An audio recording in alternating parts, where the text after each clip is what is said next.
get to step 12, and it's a long way. We started at the first step in our review.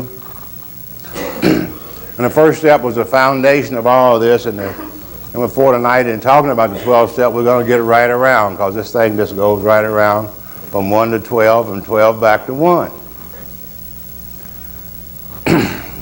But we begin at the first step, the foundation of recovery was, what is the problem? And as we said, this is, I think it's the greatest thing on the face of the earth for an alcoholic, was Alcoholics Anonymous, because Alcoholics Anonymous is about the only place where a drunk can find out what's wrong with him.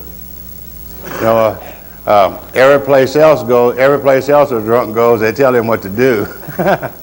Alcoholics Anonymous tells him what's wrong with him, and then he'll know what to do. Come here. But I didn't know what was wrong with me. And I was on a 12-step call, again, through another alcoholic. About the only way an alcoholic can find out where he is through another alcoholic, you know. I could identify with this man. And I found out in the first step the exact nature of my problem. The first step says we're powerless over alcohol. And our lives have become unmanageable. And it talks about the two factors which make me powerless. I had a physical allergy to alcohol. I was an abnormal drinker. They called me a lot of other things, but really that's what I was. I like what a guy says, that's a nice word for what they used to call me. Yeah. When I was an abnormal drinker, I did not drink like so-called normal temperate drinkers. When I took a drink, something occurred within me that did not occur in these people, because I was allergic to alcohol. When I took a drink, you know, I had a phenomenon of I had a craving of alcohol, and this craving was a manifestation of this allergy. When I took a drink, this craving would start, and the doctor said I would go through the well-known spree. And once I took a drink, all my life, I can't remember ever taking a drink without immediately wanting another drink, and another drink, and another drink, and another drink. And this is still what amazes me about social drinkers today, that they don't crave alcohol. They take one, and they may not take another one, but they don't want no more. In fact, they tell us when they take a drink, it really makes them, after a couple of drinks, it becomes nauseous to them. It makes them kind of dizzy, and it gives them a sense of being out of control. And it's really an uncomfortable feeling, and that's the way you should feel if you put some bad stuff in you like alcohol, because alcohol is a toxic drug. And the body normally lets us know when it don't like what we put in it. But the alcoholic's body, like a guy I know of North Carolina, he said everybody has got an alcohol strainer. You know, everybody is made, when they come here on the face of this earth, they got equipment to strain alcohol out, except the alcoholic, and his is busted. We have a busted strainer. And once I take a drink of alcohol, I do not feel nauseous and dizzy and out of control. When I take a drink of alcohol, I get a lift. When I take a drink of alcohol, I get a sense of being in control. And immediately I have a craving for a second drink. So I reach over and take another drink. And when I take that second drink, I put two in there, now it's double. So I crave harder. So I take another one and another one and another one. I go through the well-known spree and get in a lot of trouble, drink too much, I embarrass myself, I do something. I always did something. From the very first drink, very first night, I went beyond what I would have done. And every time in my life. And I would emerge like every alcoholic down at the bar. When I quit drinking, I said, I will never do that again.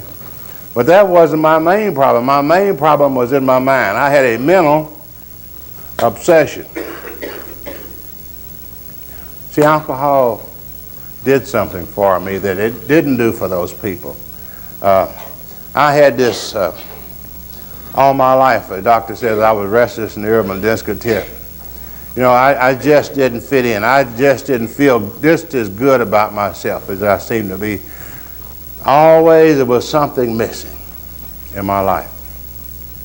And somewhere along the early, when I was about 18 years old, and I took this first drink, you know, things came together. I remember that night very vividly. That's what the doctor said. I remember my first drink. I don't know, that's not a prerequisite to being alcoholic, but I don't remember my first banana split. It didn't do nothing for me. I don't remember my first Coca-Cola, Dr. Pepper, or pork chop. I don't remember none of those. But I remember my first drink. I remember the people I was with, what brand it was, where we was at, and I remember it. So the doctor says, we remember the sense and ease and comfort that came at once by taking a few drinks of alcohol. And so it must have meant something to me. When I took those few drinks, this is the thing that stuck in my mind and was burned into my mind. And you know, it was so strong that even with all the pain and suffering I went through and the humiliation from alcohol, after coming off of one of those things and after getting into trouble and all these situations, this sense of ease and comfort that alcohol gave me, I remember that stronger than I did all the pain. I mean, it was so strong that it would push out all the pain. Years and years of pain. And the only thing I could think of was this sense of ease and comfort. And so I would believe that lie, and this was what would make me take that first drink. And once I put that first drink in my system, it set off the phenomenal craving, and I was in a lot of trouble. So long as I had that in my mind, I was powerless over alcohol. The main problem was in my mind, this obsession, remembering that sense of ease and comfort. So once we have these two things make us powerless over alcohol. The second step is very simple, and it's based on the first step. You know, if we are powerless, the solution is power. And obviously this power would have to work in the mind. We can live with the allergy. So therefore, the second step came to believe that a power greater than ourselves could restore us to sanity. And if we could remove this obsession, if we weren't restless and irritable and discontent, we would never think about this sense of ease and comfort, because we would be already comfortable. So the second step talks about, we believe this is the solution to this problem. And then we come to the real program of recovery. You know, once we do this is a foundation, and if every alcoholic can get to this point, he hasn't done anything at this time, but first time he can see where he's at. Step one is what's going on with him, and he has a solution. Now, the main thing now is to find this power. You know, if you're powerless over here, and the solution is power, then the main job is, well, let's find this power. How do we find this power? This is the main purpose of the book, and the program is to enable us to find a power greater than ourselves, which will solve our problems. So the first step in finding this thing is a decision. All action begins with decision.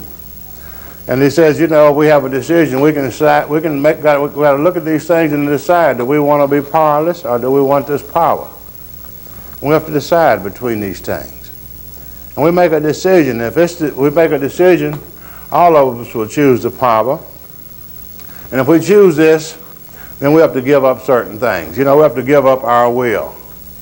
You know, we alcoholics have got a lot of that. You know, that's one thing about alcoholism. That to recover from alcoholism, we got to give up probably the two things that we love the most. Number one is alcohol, and number two is self-will. Boy, that's tough. That's a tough decision. So we make a decision here to turn over our will, and this is simply our directions of our lives, over the care of God as we understand Him. And then we go to work to do this. There are certain works got to be done. So we have the action steps, 4, 5, 6, 7, 8, 9. These are the action steps that carry out the decision. And as we said earlier, You know, we alcoholics are self-will run riot, our book says. There are certain things within us that block us off from God. Our book, throughout it talks about this thing is within us. God is within man. All great philosophers talk about that. Deep down in every man, woman, and child is a fundamental conception of God. Many years ago, a man said the kingdom of God is within man. All philosophers talk. We have some guidance. We have some directions. And we know how to live. I've never seen an alcoholic that didn't know how to live. He didn't know right from wrong. But he simply seemed like he couldn't get it to work. Now, I always did know what to do. And the only time I used it was after the fact. You know, the next morning I said, doggone it, you know you shouldn't have done that. That was the story of my life. You know what I mean? But I just couldn't live with it up front. It was there. But it was covered up. You know, it was covered up by calamity, by pomp, by worship of other things, by worldly things and my emotions, but it was always there. So step 4 is all about carrying out the decision. If I wanted God to direct my life, there are certain things within me that I have to get rid of. And step 4 is all about inventorying and analyzing these things. And he talked about, we went through resentments. And I saw how these things dominated my life. And I saw how these things controlled and run my life on a daily basis. I talked about fears. We talked about our sex conduct of the past. And we listed and analyzed those things.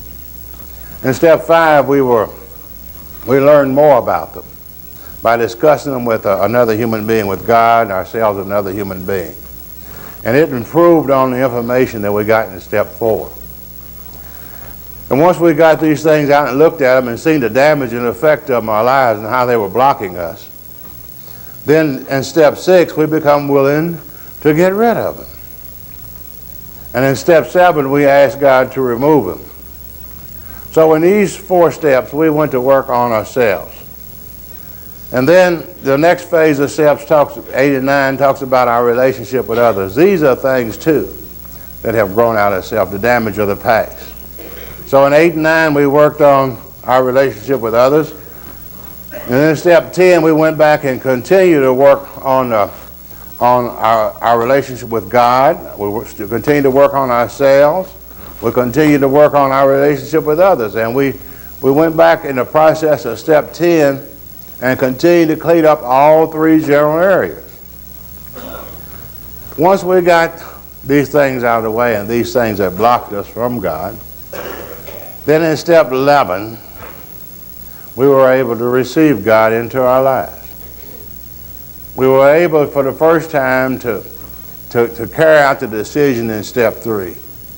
You know, we said the whole steps were about 3, making a decision to turn over our will, clearing out the things that block us with these steps. And then in step 11, we receive God's will.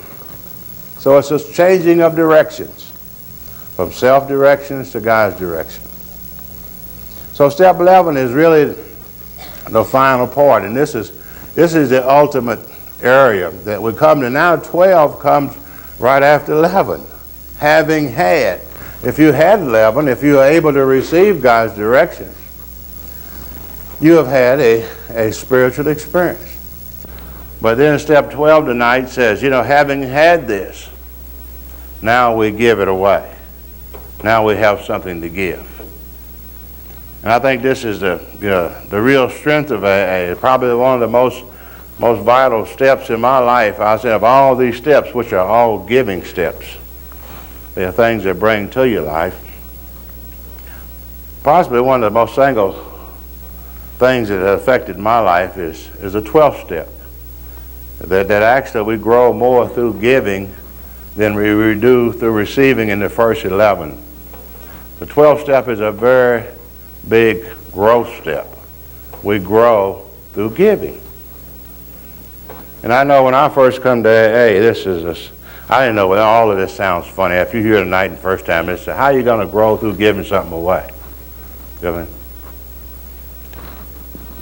But it's been said many times, many thousand years ago, a man said it's more blessed to give than to receive. It's more blessed to give with the 12th step than to receive through all the 11, that we do grow through giving. Now the 12th step is a very precise step in the big book, and reason that I don't know why Bill, I guess he knew the foundation of AA depended on that, because it wasn't but 100 people to begin with, and we can see the power of that, of the million or so people that are sober as a result of 100 people starting the 12th step. And the 12th step is very specific. You know, we read it off, and sometimes we run through it real fast and we don't hear it being read. I like to specifically to look at it, and when we talk about it and get all the words and see what he's saying. He says, having had a spiritual awakening, he says, as the results of these steps. You know, it's there. He didn't say a results, he said as the results. So that means that the 11 steps of Alcoholics Anonymous doesn't give you but one thing, the results. A spiritual awakening. You know, and we've said as we went through that, you know, that was a personality change sufficient to recover from alcoholism. And if you have a personality change sufficient to recover from alcoholism, you don't have to not drink anymore. You are not the same person. You're not the person you were. You have had a change in your life. And Bill said a spiritual experience is very simple. It's no big deal. He said when you can believe, when you can think, when you can feel and you can do things that you couldn't do on your own unaided. And that's very simple, you know. And I think it's quite obvious. You know, people say, well, you know, I can feel things that I couldn't feel before. I can feel love. Before I used to think it was coming in heat, you know, but I can feel love. I can feel concern for another person. Many things that I couldn't feel before. I don't believe the same. I used to believe God kept score on you. You know what I mean? And when you got, like I did, so far behind, he just said, well, you out of the game, you know. I used to believe that way. I used to believe many of these things. I can do things that I couldn't do before, obviously. The main one, I can stay sober. So, step 12 is the ultimate step. You know, all of these steps are steps in which we take. Bring things to you. All you got to do is work them, and you don't do nothing. The first 11 steps brings all these good things into your life. The 11 steps are all things that we take. When we first come in, we just like babies. These are they just give to us. You know? We don't have to do nothing. We work the steps, and the steps bring these things into our life. The 12th step is a step in which we give. The 11 receive, and through the 12th one we give. You know, we receive from the first 11, and then the 12th, having had, then we can give. You know, many years ago, it was a man said that it is more blessed to give than it is to receive. We get more blessings from giving. And so it all hinges on this 12th, and really the 12th, as we say, when we get down to it and look at it, it's got a lot to do with the first step. You know, the first step, we saw where we were and we got the answer. And I saw where I was through another alcoholic. And in step 2, it says we come to believe, and once we come to believe, that's the beginning. And once we believe, we have to make a decision at step 3. And once the decision, we have to take some actions, which is 4, 5, 6, 7, 8, and 9. And once we work those steps, we get the promises of the book. We get the promises on page 83 and 84 and 84 and 85. And once these promises are fulfilled, then we know the program works. And the 12th step is saying if you know the program works, if you have gotten results, if you have had a spiritual experience as a result of these steps, then you know it works. You don't believe, you used to believe it's step 2. But if it works, then you know it works. You have faith. And the one who knows, that's the 12th step person, wants you to get to 12 steps, then you know. Now what you know, you are supposed to carry it back to the new man. And he can look at you, and you can't help him know. But by looking at you, he can begin to believe. And he can get started. This is the way I started. You know, there was a guy named Charles, and I remember it was almost 25 years ago. He walked into, Alcoholics Anonymous came to me. I was in a position where I couldn't get to it. I was locked up. And I was locked up in this nut house, and bars on the windows with about 80 other nuts. And so Alcoholics Anonymous came to me.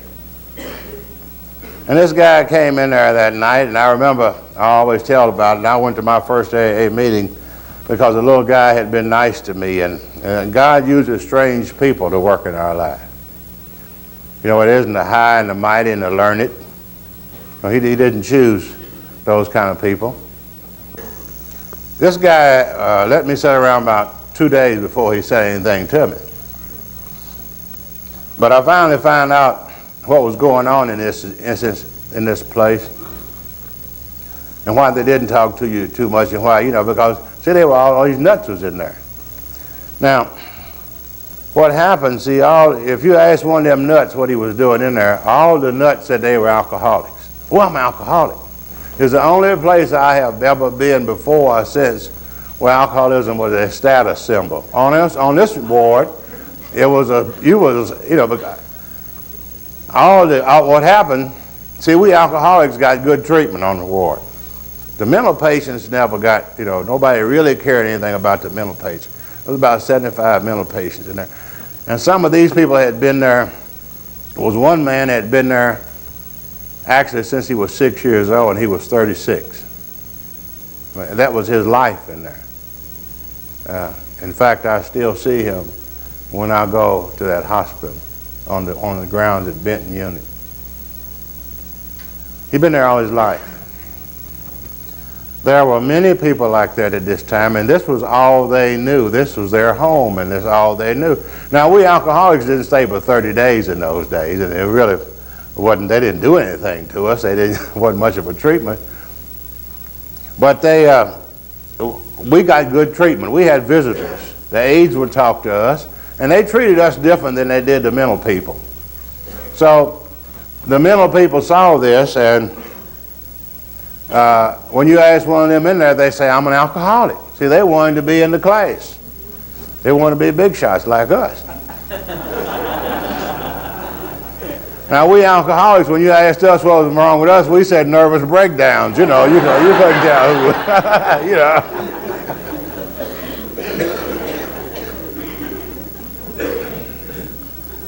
But I've talked about this a lot of times, and really it gets to me to think, about how God works in the human life.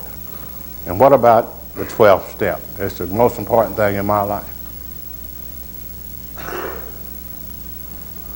That Monday morning, I got in there on Saturday. That Monday morning, a little patient, one of the alcoholics on the ward, and I love to work with. I love Paul. Ora was my 12-step man. Ora wasn't a learned man in Alcoholics Anonymous. I think most of us think, well, I got to meet somebody in the leader of AA, which we don't have, by the way. I wanted the leader. I wanted the expert, but I didn't get him. My approach to Alcoholics Anonymous, my first contact to Alcoholics Anonymous was a mental patient on the ward. He had about 2 weeks of locked up sobriety in there. He had the big book, Alcoholics Anonymous. and it had a carton of Camel cigarettes. And you know what got me? You know, I had 50 cents when I got there. And this guy and I blew that on one pack of cigarettes and a couple of candy bars. I believe cigarettes was 30 cents in those days. And this guy sat down beside me that morning with a big book of Alcoholics Anonymous and a carton. And he didn't have a carton, but I seen him going in there getting them from the aide out of his carton. Now nobody on this ward had even a pack of cigarettes. Now I love the work of Paul. You know, Paul says God's grace is sufficient. And that's about what God is in our lives. God ain't no big deal. God in the human life is just enough every day. See, he's got a lot of folks to take care of. And oil was enough for me. You know, I didn't need no learned person. Oil had the book, had a carton of Camel cigarettes, and reading attracted me because they had these cigarettes. And I didn't have any smokes, you know. I'm talking about your life is unmanageable. I can see how unmanageable my life was. Here I am there, broke, no cigarettes. They give me some roll-your-own tobacco. Boy, you ought to see me in there wrestling with that stuff. Just coming off a drunk and I'm shaking it. And I never rolled one in my life anyway. You never rolled a cigarette in my life. One a cigarette so bad, and here I am doing this and get it all wet and fall down, fall in my lap. The only way and talk about the manageability, the only way I could smoke was take my tobacco and paper and give it to one of them nuts and let him roll it, lick it, and give it back to him. And here this guy got a whole carton, man, sitting there, and the big book. And he comes up to me and we get him to talk. And he talks about, for many years I used to say, Oro talked to me about, we talked about the book, Alcoholics Anonymous, but we didn't. Oro didn't know anything about it. I surely didn't know anything about it. Oro had probably been to 2 meetings. But I think it's so important to me tonight and for the rest of my life in some way to live the program of Alcoholics Anonymous. You know, we are living examples whether we think it or not in our community. We are living big books. You know, and that's why it's important, because there might be somebody out there. Our lives might be an example to somebody. Because that's why I'm here tonight, because there was a man that was living the program of Alcoholics Anonymous. And he was coming to the hospital every Wednesday night. And Oro didn't talk about the big book. Oro talked about this man. Oro talked about him incessantly to me for 3 days. He told me all about it. And that Wednesday night, this is when I went to my first meeting. I went to my meeting because Oro had been nice to me. And this is where these guys came, and what they did basically is just like the book said.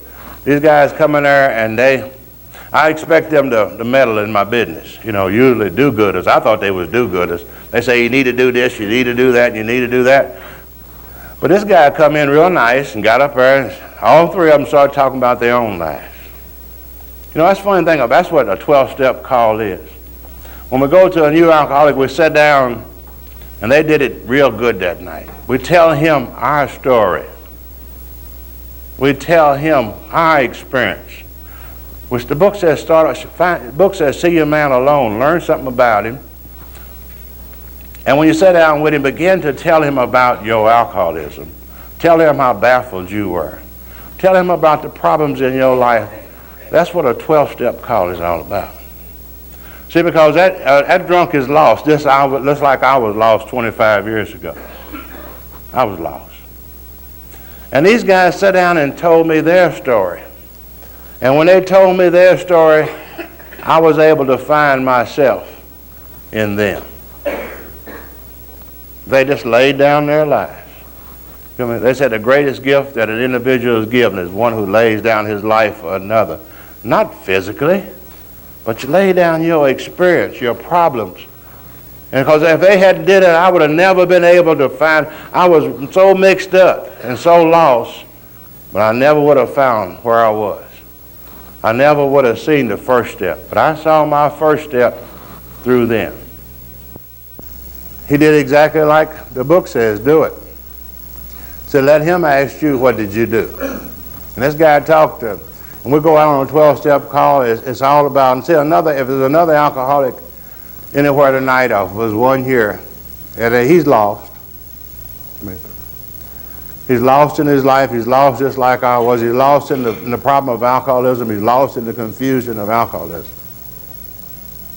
And the only way he's going to ever find himself is find another point of identification. How do you find, how can you, if you're lost, if you got to have something to identify with? And this man walked in there and he told his story. He told me about his life. He told me about his predicament. He talked incessantly about where he was, what trouble he was in his life. And it sounded like mine. I said, man, for the first, that guy is, I'm just like that guy. I was able to tie on to something. You know, I was just like throwing out a lifeline. I was able, for the first time in all this confusion. And this guy told his story. And that's what when we do on a 12-step call, is we talk about, on a 12-step call, we talk about our powerlessness over alcoholism. We talk about our first step. That's right. You know, I went there, I was mad, like most of them. I was mad, you know, I go to this old damn old meeting. What time's it over? Hear me. Somebody here tonight think the same thing. What time's it start? What time's it over, you know? And this guy got up there and I said, if he's going to meddle in my business, I know they're going to, you know, all do-gooders, you know, I had him picked. I didn't know a thing about AA, but I thought it would be like, I figured it out, something like the plainclothes Salvation Army. The same thing, didn't have no uniform, but the same kind of outfit. They're going to come in there and tell you what to do. So this guy come in there and he talked about himself. He talked about himself so much that night that when he caught my ear. I was able to identify with him, and my attitude began to change, and I went over and asked him, I said, what do you think I should do? Boy, I remember he looked down at me, he said, I don't give a damn what you do. He said, I'm telling you what I did. And I think this is, you know, this is what really turned me on about this. You know, I don't talk about that a lot, but you know, the guy that had the cigarettes, the guy that was there, kind of difficult at the time, but the guy that was there, the little guy had the cigarettes, the little guy that sat down and gave me cigarettes and talked to me about these guys from Alcoholics Anonymous. You know, this guy never was able to stay sober. Stayed sober 6 months, and he got drunk. This was in 1962. In 1965, when the Benton Detox Center opened up, I remember when it opened. It was open a little while, and they brought this little guy to the detox center, the same guy. He was sick, and they called me to go down there to see him, and I had maybe 2.5 years or 3 years sobriety, and I went down to visit with him. On several occasions after that, 3 or 4 years, he would end up in the detox center again, and I would go down to see him. Once I went to his home down in the southern part of the state to visit with him. About 8 or 9 years after that, when the Serenity House was first opened at the old Serenity House, a guy came to me one day and he said, here's a friend of yours needs some help. And I said, who is it? And he said, it's Ora. And I went out there in the back of a car. This was this guy laying in there, and he didn't even resemble the same person that I'd known 10 years ago. But that was a guy who brought me the message. About less than 3 or 4 months after that, he went around the curve in an automobile and he was killed. This guy never got the message he brought me. So, you know, so our responsibility is not to see that the message works. We can only recover through a spiritual experience, and that's beyond our power. We're not healers. We don't have the responsibility to choose. And I'm glad we don't. If we could heal a person, we'd say, I'm going to fix this one over here. And if we had the responsibility to choose who gets this message, I probably wouldn't be here, because I don't think I would have been chosen. And maybe you wouldn't have been here. Maybe you wouldn't have been chosen. So our responsibility is to carry this message to other alcoholics and to let the message take care of itself.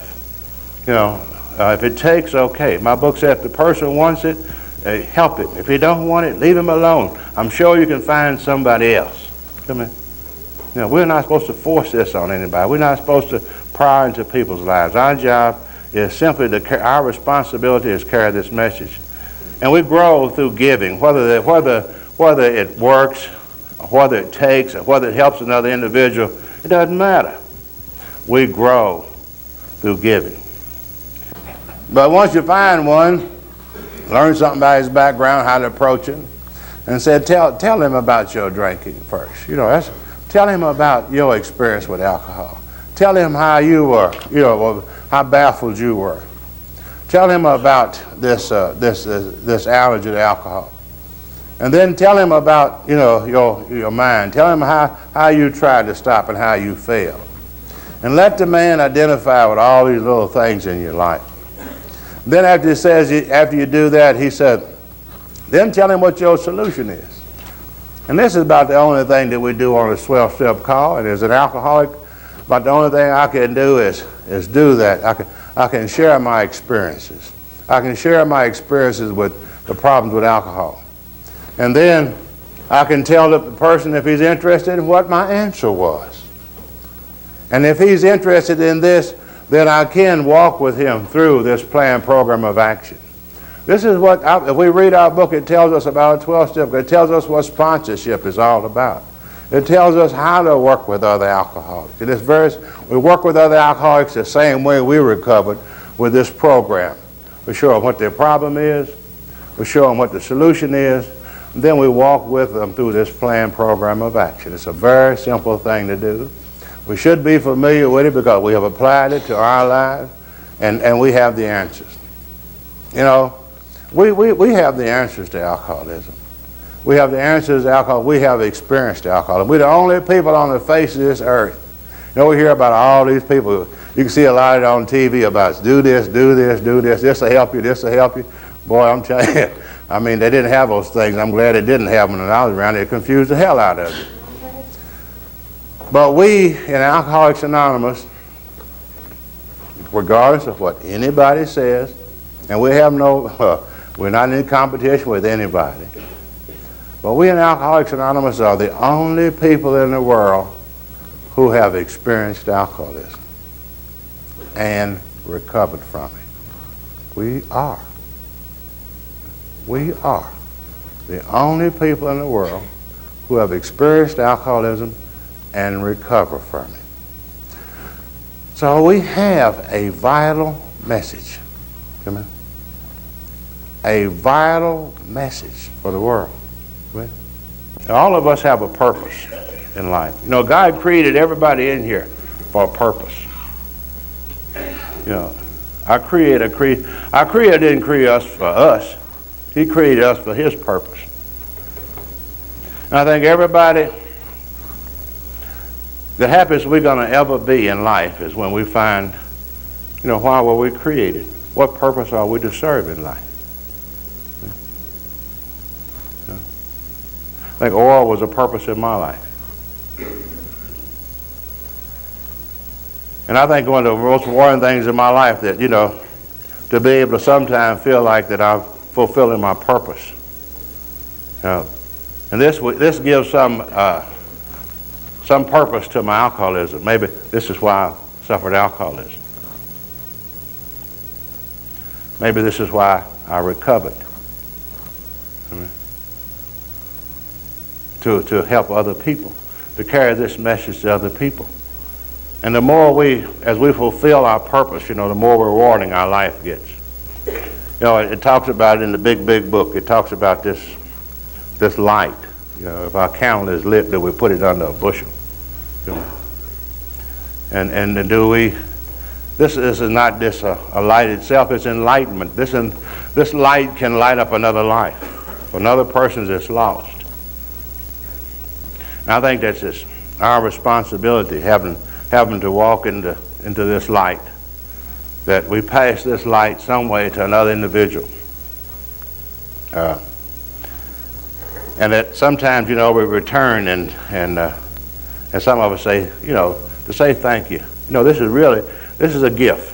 You know, I think God was good enough to work in my life to give me this new way of life, and this is my responsibility. You know, there's nothing, God don't want nothing He never, you know, I used to say, if you do this, I'll do that. He don't make no deals because He didn't never need nothing I had. He didn't need nothing I had. But He's saying, though, if you appreciate what I have given you, if you really appreciate what I've given you, don't do it for me. I don't need anything yet. Give it to another person. This is the 12th step. But I think through God's grace, a gift unwarranted. Well, we were not chosen, but we were given this thing. And our job in the 12th step is to carry this message that I have recovered as a result of these steps. This is the message we carry to other alcoholics. Now, you know, I made a lot of mistakes, as we all do with all these steps. And the 12th step, you know, the 12th step is so much about starting the guy on the first step, showing him where he is. For many years, the first few years I come to the program, I started drunks out on the 3rd step. I'd go to him and say, "You need God, man." Poor guy, he didn't even know what was the matter with him, you know.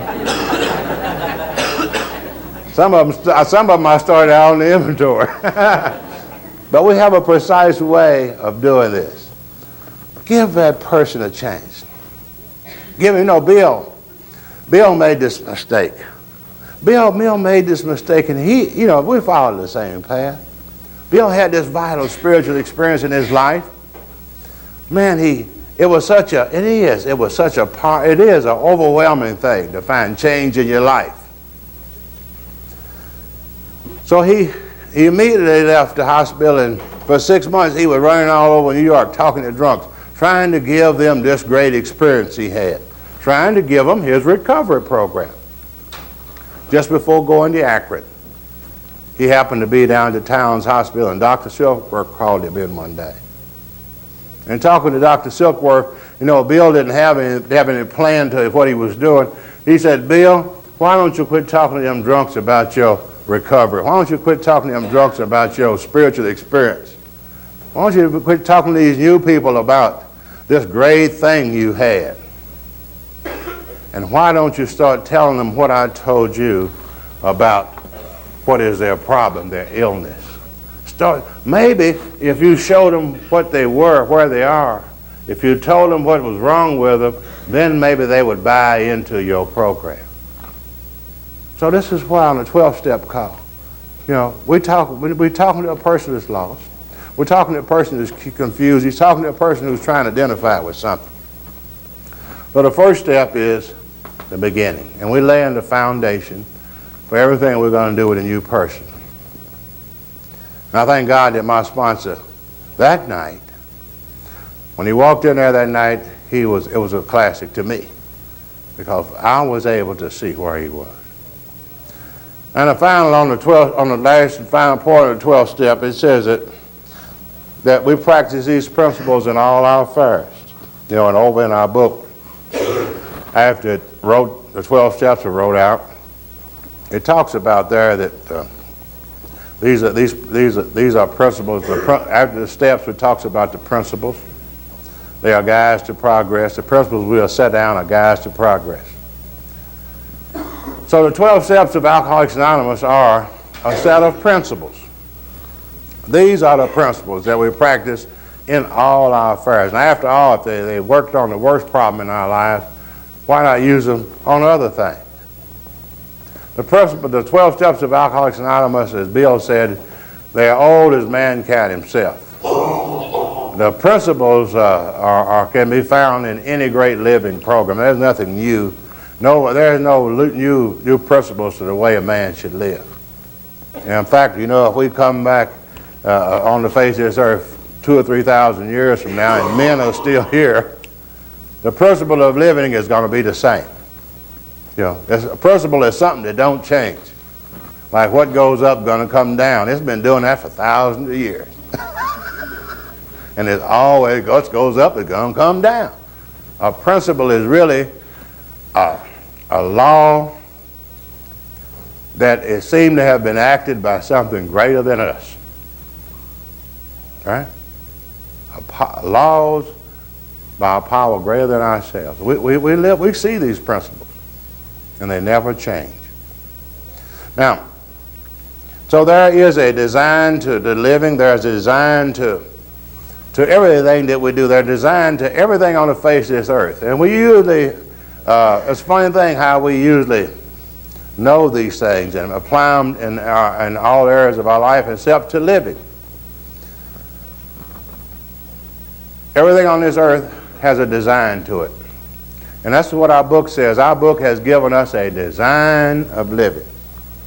You know, as we said throughout, you know, the first thing is to get the inside together, 1, 2, and 3. The spiritual life, 4, 5, 6, and 7 is the mind. 8 and 9 is our relationship with others. There's a design to life.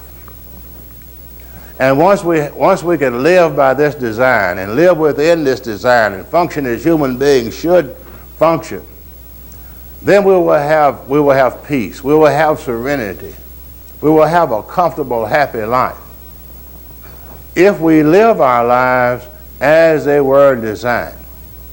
You know, but what my trouble was, I lived beyond my capabilities. I tried to run the show myself. But our book, everything has a limitation to it. Everything has a design.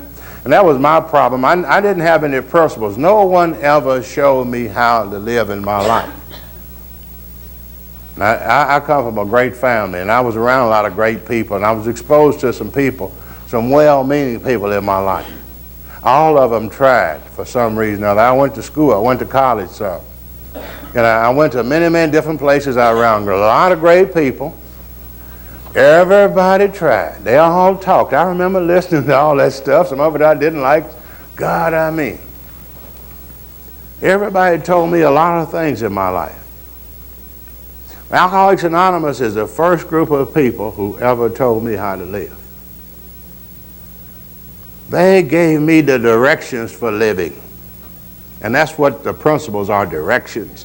They said, hey, here's how you live 1, 2, 3, 4, 5, 6, 7, 8, 9, 10, 11. Then say, if you get it, carry it to somebody else and show him how to live. Just that simple. All those years, no one told me how to do it.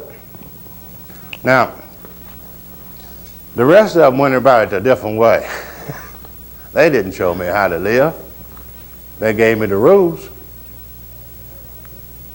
But you know, there's a whole lot of difference with you than the principles and rules. When you ain't got the principles, you'll break all the rules. And that was my trouble. Rules and me had it. I mean, I hated rules. But I found out once the people at Alcoholics Anonymous gave me the directions, I ain't had a lot of problems with the rules. So the principles are really the directions or the laws to live by. These are the laws in which man should live by. And there are directions that come with everything. Like I say, everything on earth has. If you go to buy something, you open up the product. When you open the box, they got a lot of paper in the box. And you probably have to put it together too. But somewhere in that box, you're going to find a little white slip of paper with some little instructions say, you know, tell you how to use this thing you just bought. And if you will, which many of us don't, but if you would take that out and read it, you know what I mean? If you would read that thing and take time out and read it, it might sound stupid. And I know you're smarter than that. You know, I'm always smarter than them things than people put in them things. And they look kind of dumb.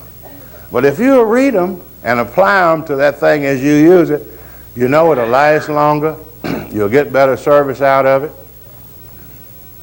And and if you send it back in, they'll even give you warranty on it if you use it like they told you to. Of course, if you use it like you told it to, you probably ain't going to need nothing back. Now, everything on earth has a set of directions of how to use. Surely, you know, man, we are the highest, and there is a set of directions for man to use his life. And that's what these principles are. And they haven't been hidden. They're in the Bible. There are many great living books, and they are all the same. Now the wording might be different, you know what I mean? It might sound different, but the way to live, there is but one way to live. And surely if we follow these directions and apply them in our lives and live our lives the way God designed us to, then we will have peace and contentment and all the great things that we're looking for in life. And surely, by God, surely we won't be restless and irritable and discontent and have to drink alcohol in order to live. Anybody that's drinking alcohol or taking drugs, you know, to live is not following directions. He's not using his life within the design. And just as the thing we buy, you know, each thing we buy has a directions in it. The directions are always written by the creator of the product. You know, if you buy something from General Electric, the General Electric writes out the principles and puts it in the box. You know, God made man.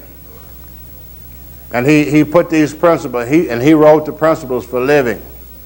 And he put them in a lot of great philosophies and a lot of great movements that have been on the face of this earth. And he put them into the big book of Alcoholics Anonymous.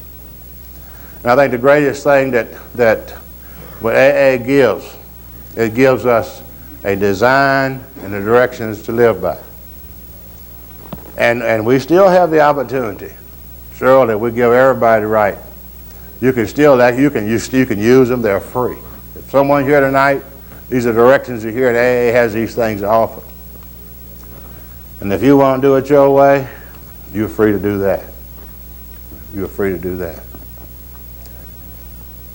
You know, I think one of the greatest things that's of the 12th step is the great powers of it is that we grow through giving.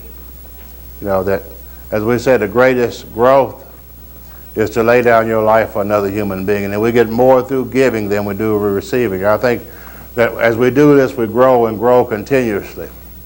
And our book says that we hope you won't want to miss this. And I think it's one of the great wonders of my life and the great experience of Alcoholics Anonymous is to see, it says, to watch loneliness fade in an individual's life through the 12th step, through the person you work with, to watch this loneliness fade and to watch him get up himself, you know, and watch him help other people. I'm surely this is something you don't want to miss. And I think this is a great power and a growth, and to watch the fellowship grow up as it has here, and watch these people help other people, and to watch these things change. This has been really the wonders of my life, and surely one of the wonders of Alcoholics Anonymous. And we complete the 12th step tonight. Next week we'll go back again, just like the 12 steps do. As we finish the 12th step, we'll go back and begin the first step. What is the problem? So next week we'll begin with step 1.